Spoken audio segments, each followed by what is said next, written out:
Canada and the United States, that would really be something.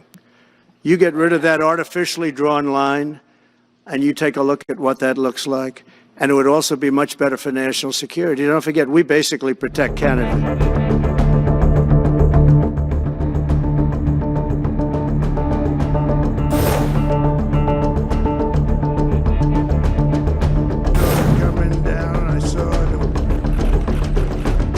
No, economic force, because Canada and the United States, that would really be something.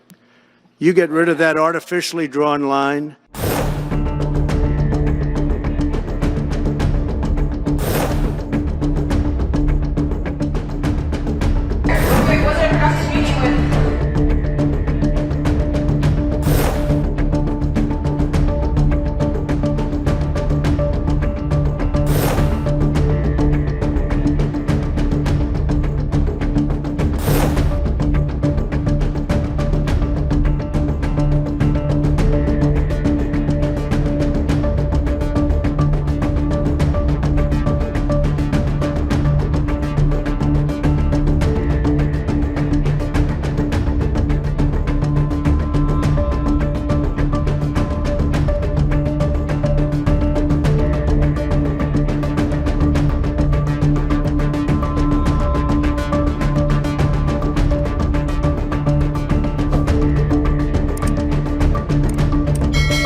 Said you were considering military force to acquire Panama and Greenland. Are you also considering military force to annex and acquire Canada? No, economic force, because Canada and the United States, that would really be something.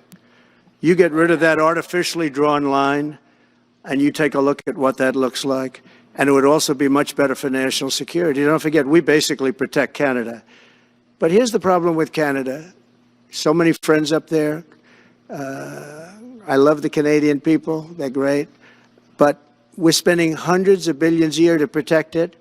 We're spending hundreds of billions a year to take care of Canada.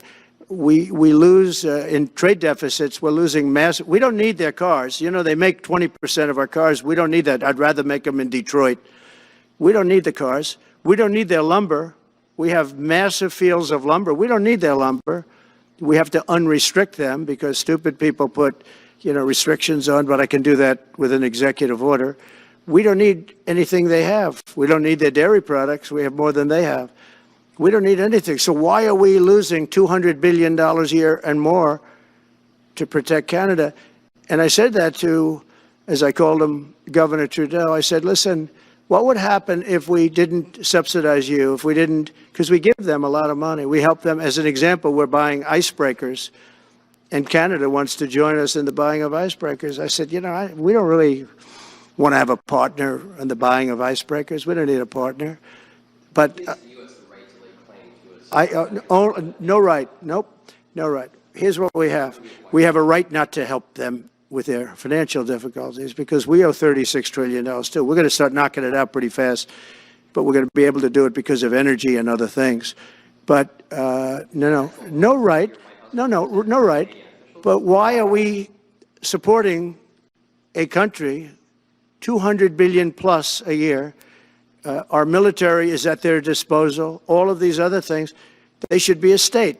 That's why I told Trudeau when he came down, I said, what would happen if we didn't do it?